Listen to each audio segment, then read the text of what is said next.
Thank you so much once again, all of you, for joining the fourth batch of International Faculty Development Program online on managing stress, teaching and learning during this period of social distancing. And today is 27th of May 2020, and we are starting the session at 3 p.m. This session is jointly organized by MTC Global Bangalore, Dhaka International University, one of the prestigious private universities in Bangladesh, and Knowledge Café, Bangalore.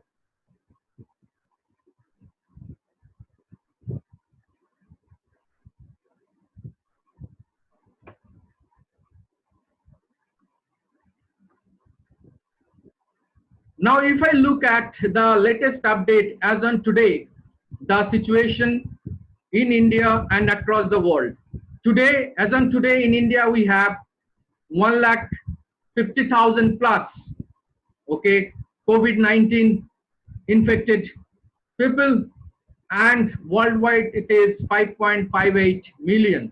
So this is a very, very alarming situation across the world. Until now, we don't have any vaccine or permanent cure, any medicine which can cure in 100% the COVID-19 patients.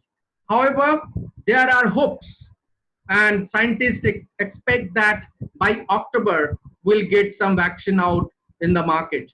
We have some drugs, effective drugs, and most recent one is remdesivir drug, with which patients can get cure in 4 to 5 days, and that is approved in Germany, UK, and even in India also.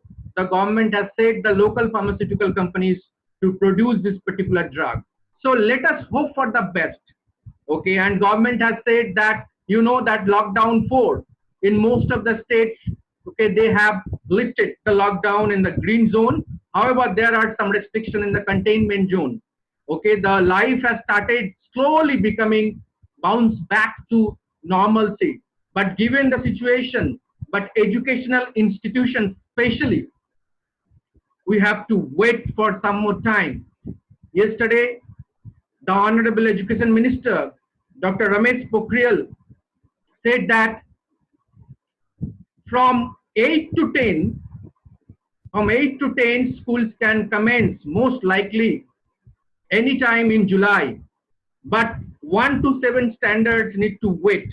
And even though school starts in July, it will be in the batch wise in the shift, and in one batch maximum 30 students per class will be allowed.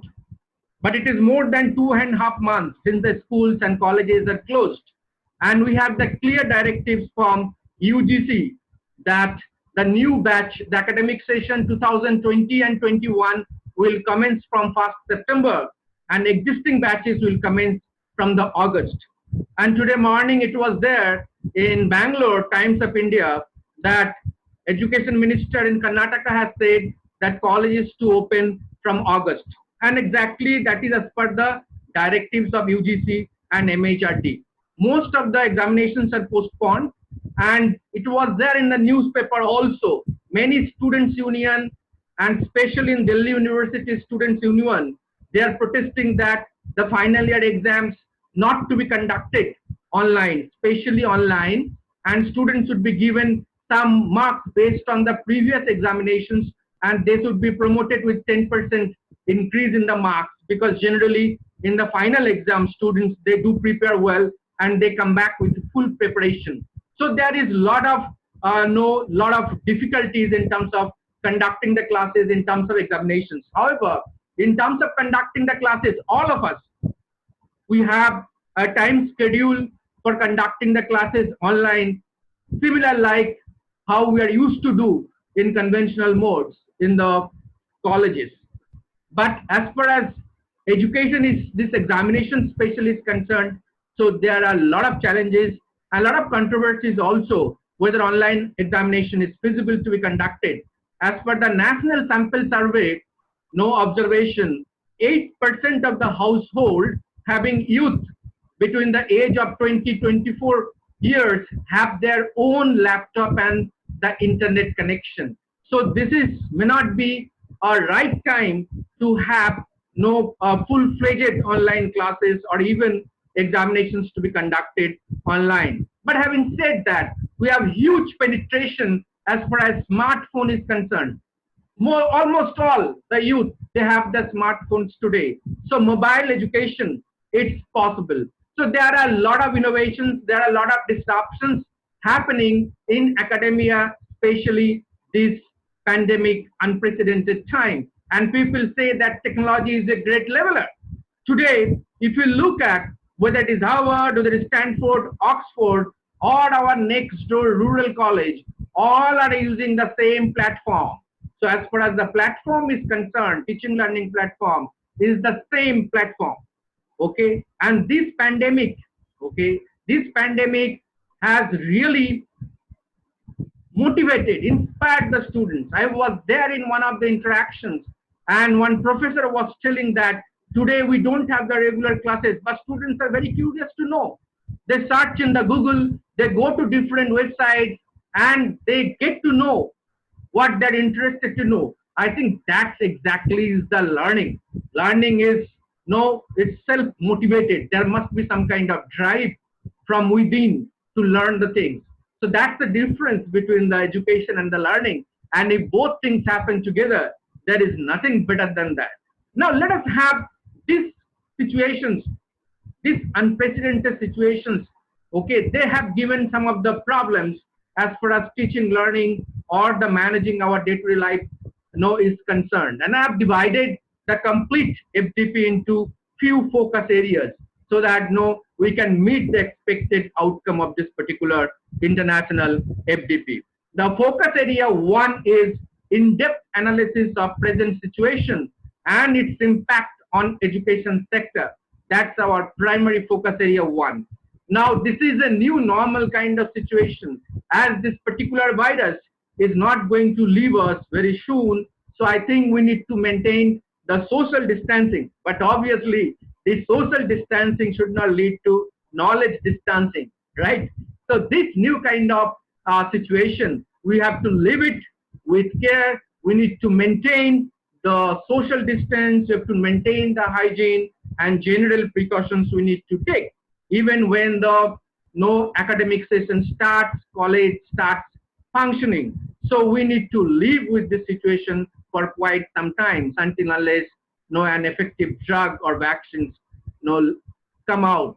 And hopefully that will come out very soon. So in these kind of situations, as we all are engaged in online teaching learning process, and I'm sure that what we generally, when everything was quite normal, we never thought of logging into Zoom or any kind of Google Meet or Cisco WebEx, any kind of platform, and engage in a session.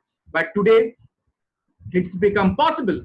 And today, many colleges, they are getting very good, smart resource person across India and different parts of the world for their students to deliver.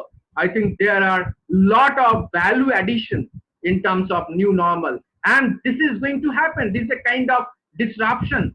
This is a new model. Most likely, this particular situation, even we come back to normalcy, it will disrupt many of the teaching learning processes.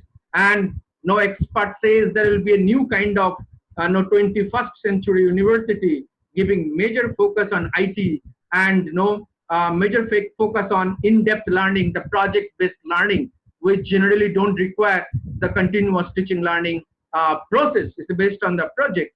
And things are, but having said that, students are very anxious and teachers are also very anxious to go back to the college and meet the students. What we are losing out in this particular situation is one professor in the earlier session, she was talking about, sir, we cannot know the passion or the sympathy or the touching the students and say, wow, we have done wonderful. So that particular thing is missing in this. Personal counseling, the mentoring, which amounts to a big portion of teaching learning process. If we say in the teaching learning process, if we look at, okay, maybe some 20-30% will be the active teaching learning. Majority part is about mentoring and counseling of the students, wherein we get to know exactly where students are lacking, what are the difficulties, and when we try to come out with some remedial classes or some tutorials, special tutorials, or some no solutions to individual students. So one size fits all strategy, no, generally, no, we overcome, we one size fits all strategy, no, the in conventional modes, there is a lot of flexibility wherein we can connect with the individual student, highly heterogeneous students, and give no personal attention, which is not happening so effectively in this online teaching learning process. Now, having said that, there is another dimension to this whole thing. What about the rural colleges or students, those who have gone back to their native where they don't have any internet connection? Other day in newspaper, there was on the front page one picture wherein a student, he climbed on the top of a tree with the laptop and attending one session because there is no internet connection.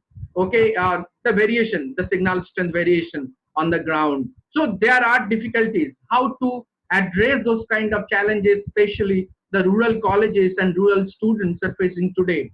But most likely, I have seen that many colleges know if the management gives the permission, the teachers can even speak over the phone. Probably some of the doubts can be clarified over the phone. Even many teachers, they're sending the messages, the text messages to the students, small kind of project, and students can always do that, followed by a phone call wherein no the teachers can clarify have any doubts. Now the major challenge, okay, in this kind of online teaching learning process, it cannot happen as exactly what used to happen in the conventional mode.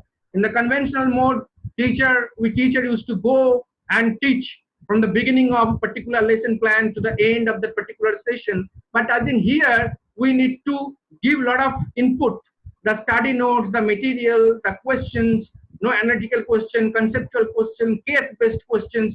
We have to give it to the students beforehand, and students need to prepare by themselves. I think the workload is more on the students, and they have to come out with the doubts and the questions, whatever they have, and that part can be clarified in the online session. I think that would be very, very effective way of teaching learning online instead of taking line by line, the session as per the lesson plan. I think that may not work out to be very, very effective. So these are new normal kind of situations, and we all need to adapt. And in this new normal situation, there is many, we can make use of technology like artificial intelligence are being used, wherein we can track the students. And here also online, we can ensure that the students' attendance as well, right? And there are some, even the labs. Okay, one person in the other day in the session said how we can conduct the lab session, but lab sessions are also can be conducted. Today, there are many e-labs are there. There are many expertise companies are there which set up e-labs wherein there is software called Electra software, wherein by pressing a computer key, the other person can make out whether the person is doing correct or wrong. But having said that, some of the practical lab session that has to be hands-on. We cannot do it on the electronic platform.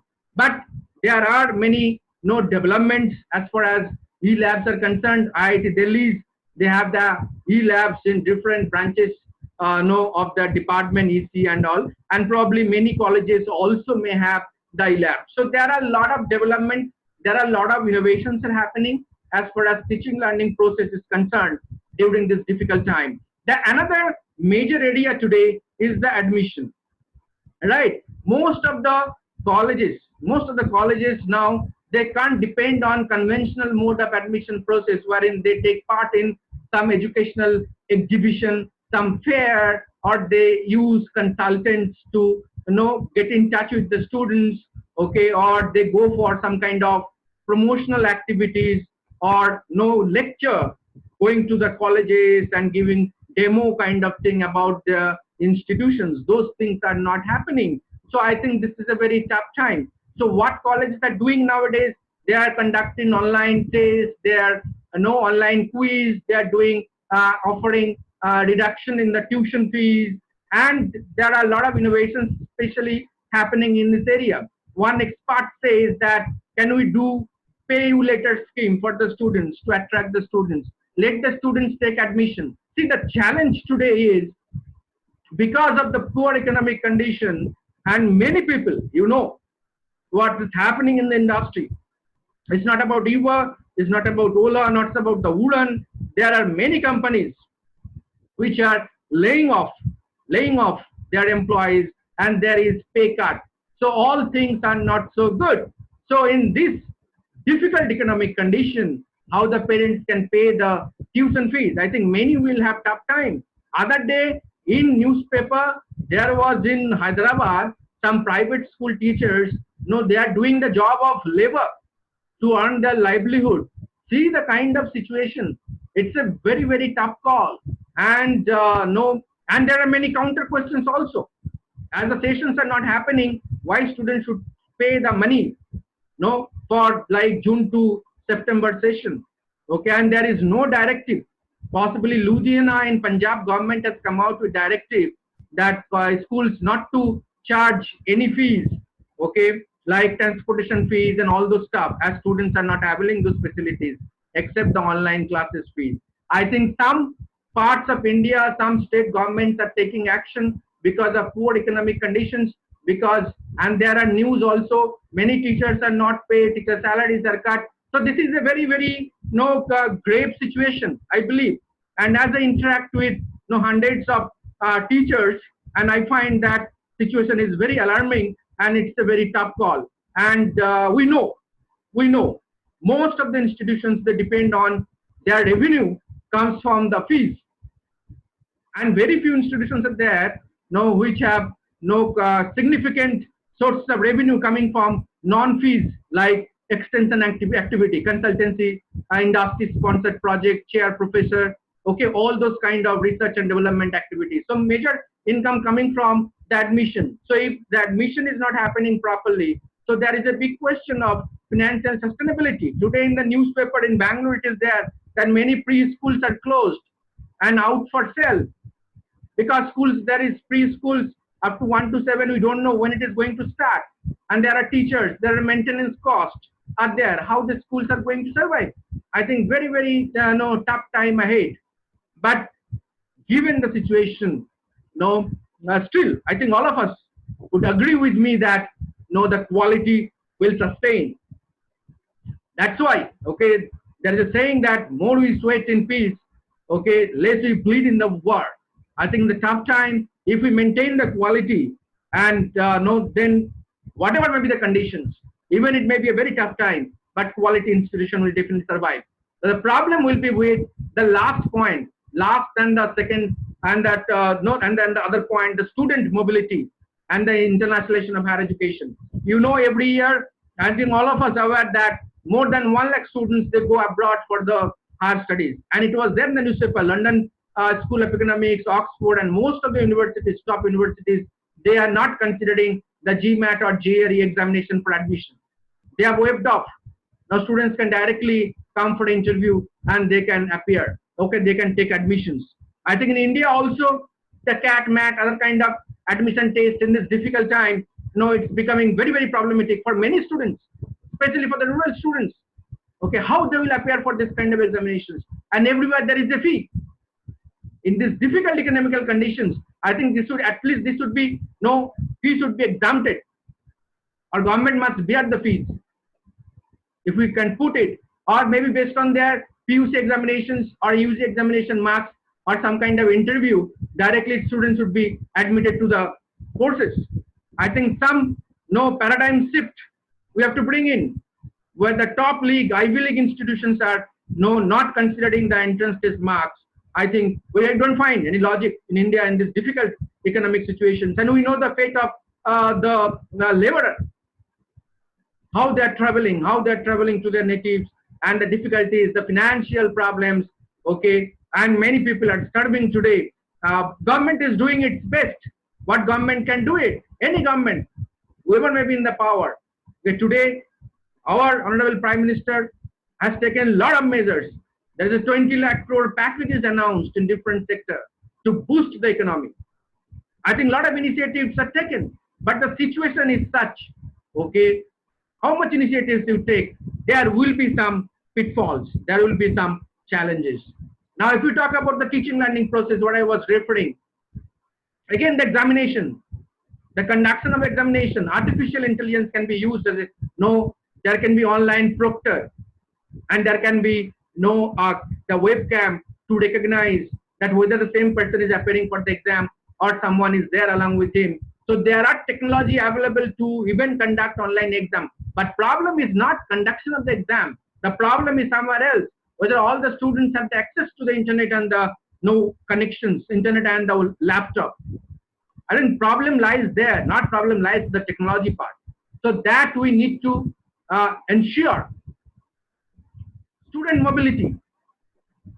You look at Bangalore, look at Pune, Mumbai, and other metro cities in India, you will find out that majority of the students, okay, they come from northeast, even the eastern parts of India for the higher studies, right? But today, I think there is a big challenge. All the students, their first preference will be their nearby colleges in their own region. They will not take the chances of traveling from their city to another city for the higher studies. Most likely. So that's another challenge. That means most of the colleges need to focus in their own locality. That's their primary market for their own sustenance and for their own input, where is students and teachers. I think they are also coming a big challenge out there. Cost estimation, what coming time and again, that's a major area. The financial sustenance, not only for the institution, for the teachers, financial sustenance. If the teachers, government teachers, most likely government has announced that 3DA will not be paid, right? Till no the Jan 2021. Besides that, they are getting their salary in hand. There is no risk. But what happens to the private teachers? I think that's a big challenge. What about their financial sustenance? Who will take care? Will the government take the risk? No. Government has given many notifications. Even Allahabad High Court withdraw the notification wherein it was said that private companies will not be allowed to lay off the employees, they have to pay. But there is PIL, public interest litigation, that if companies itself are not sustainable, there is no money, then how company will survive, how they will pay to their employees. So that order was withdrawn, which was given by the UP government. So see the kind of situation today. And there was another level by the UP government also. We say extended the working hours from 8 hours to 12 hours. Again, there was a PIL and that order was withdrawn by the UP government. I am we're going through a very difficult time, and there are a lot of uncertainties. But having said that, each uncertainty, each challenge comes with its own sets of new possibilities. What I was referring to in the beginning, the 21st century universities will be a different kind of universities based on technology. I think no, someone said rightly that most of the institutions no, will become a laboratory in the future, wherein no majority students will come only for hands-on lab session, and majority of the classes can be taken online. Let us move to the next focus area 2. I think time and again this particular area we are touching, because in academics, teaching learning is the key and teachers are the main players. Someone said rightly, sans teachers there is no reform.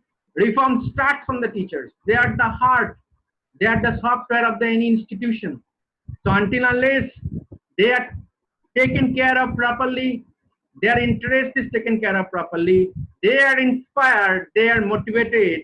So how an academic institution can excel?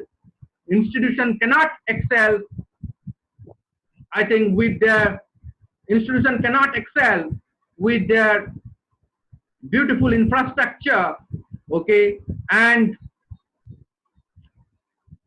their okay the air conditioned classrooms or whatever we call it today. Now, if we look at The area, the next area is what I was referring to in the teaching learning process. The plan your classes. As I said before, we need to be prepared a little bit more. In the conventional mode, it is said that for 1 hour session, we need to prepare for 4 hours. But I think here preparation is more for the teachers as well as for the students. Prepare and master technology. As a teachers, we need to get the mastery of the technology to effectively deliver. Set up adequate working environment. I think that's a big challenge. In our home, we need to set up a separate environment wherein we can conduct the sessions properly without any kind of noise or any kind of disturbances. I'll request all of you, because we don't have much time left for this particular session. So just log in again with the same ID. I have opened another laptop. So I'll continue in that particular laptop. The session will be continued. So get back, log in with the same ID and the password. I think all of you have copied the message. Innovate and stimulate discussions. I think we need to be little bit innovative in online teaching, because as we are not interacting with the students, we don't have the physical presence of the students, we don't ask questions by name, so a lot of difficulties are there. So until unless you're very innovative and creative, I think students will lose their interest out there. Okay, so engaging the students in the online teaching learning process is another challenge. Communicate regularly. As I said, we can communicate even using WhatsApp, we can communicate using email ID, we can communicate over the phone. I think that continuous communication with the students is very, very important, along with motivating the students. Focus area 3, the foundation of flexible mindset and realistic expectations. I think that's another area. As a teachers, we need to be very, very flexible, having open mindset, because a lot of webinars, a lot of sessions, there's a lot of stress. I think a lot of stress today with the teachers, with the students, because taking webinar is a little bit different, because we're not getting the students sitting in front of us and interacting with us. We're just talking with the laptop screen. It's kind of in vacuum. It's a tough challenge. So until unless we are really we have flexible mindset, I think and we need to be really very, very motivative, innovative, and creative. Then technology. Classes will not continue seamlessly, because most of technology, the free platforms are there. There are some restrictions. Okay, so we need to make a strategy in such a way that we make use of this platform. Online learning can feel isolating and lack the warmth of busy classroom. That's what I was time and again referring to. And if policy allows, we can have always follow up individual calls, to the average of the poor learners. Leverage the power of community. I think that's a beautiful thing. A lot of learning happens today from the blog, from the community, created in Facebook, LinkedIn, Google group, Yahoo group, WhatsApp group. So many things are happening today. WhatsApp business is big. Today we have the Telegram, where in one group, I think the 2,000 members can be added in one group. I think Telegram has so many added advantages. So many communities we can form. There's a lot of learning can happen in all this community. These communities are free. There we can use the pre-recorded video in the YouTube. We can give the link to the students for our session. I think students can get access and learn, and they can put their comments in the below. Okay, and we can come back with the reply. This is possible. Focus area 5 is the homework routine. See, there is one survey by World Economic Forum last year, and it said that by 2050, there will be a new kind of workforce. Okay, who will be the freelancer? They will work from home. They will work on their own flexibility. They will be highly expertise people. And today we are finding the same thing.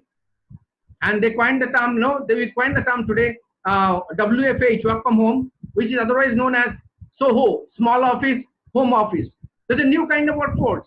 Many companies today, even they have come to normalcy, they have started their work, but they are saying that majority of the workforce will work from home.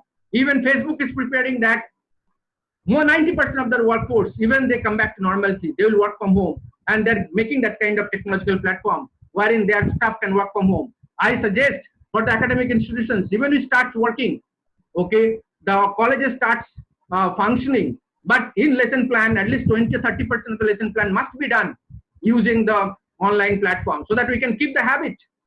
And in case of any difficulties in the future, we can challenge it, we can face it properly. Focus area 6, class in the cloud.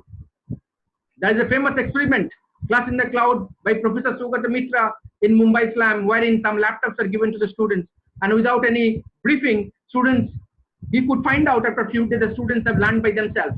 I think today what is happening is the same thing. It's more of about self-learning, and that's exactly the actual learning. And we have the platform. There are many technologies, and when 5G comes into picture, and it will be very, very effective, right? Mobile technology is very, very useful, and there are so many disruptions there is so many entrepreneurs who are working, okay, will come to help to address this particular situation. Focus area 7 is managing stress, which is equally very important. We are running short of time. I'll request all of you to log in with the same ID and user ID and password, so we can continue the session. Even this particular session expired. I've already logged into another system. The managing stress, I think this is a big challenge today. Being at home, taking care of daily home activities, and so much pressure. Like it was there in LinkedIn editors page that as we are working from home, so the management people expect that anytime they can send a mail, even night 12 o'clock, and they expect that we give a reply. So the expectations of the employers have gone up, because it seems that we're working from home means we're not working. But I think the pressure is too much. There's so much stress. I think we need to address this stress well, and we know well how to manage the stress. I think we should do some some meditations, little bit of exercise, just some hobbies, eat well, watching movie, Netflix, and so many stuffs today. We can do it to manage our stress. So until unless we are distressed, we have peace of mind and calm and tranquility, I think we can't deliver the session very, very properly. Focus area 8, we'll have a lot of discussions at the end in the open expression space. I'll request please join back with the same user ID and password, so that we can continue, because we have left with only a few minutes, 5 to 6 minutes out here. The silver lining, there is a lot of hopes out there as far as this particular COVID-19 is concerned. There are a lot of developments are happening in the medical field, and most likely the scientists are expecting some cure will come by October 2020. So let us hope for the best. Let us be productive, even being at home. Let us do what a lot of research can be done. A lot of research is being done by the faculty members. Every day we get the Google form, they're carrying out surveys, the desk research. I think let us not lose our hope. I think a lot of new things will come in our way. A lot of challenges will be there, but definitely as a teachers, as innovators, we'll be able to overcome these challenges and come out successfully and defeat this particular problem what we're encountering today. So thank you so much again. Now, as the time is very, very restricted and limited to all of us, so we are stopping the one way, the monologue from this side, and let us take up questions, I think, which is very important, very critical part of this FDP program. I think questions will work out well. I'll request all of you to please, because I think this session is going to expire, so that we can continue with the session. Log in again.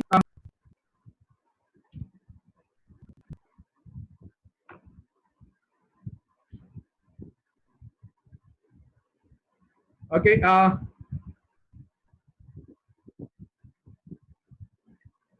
Thank you so much once again for all of your presence in the FGP. I am personally grateful, and I think what happened.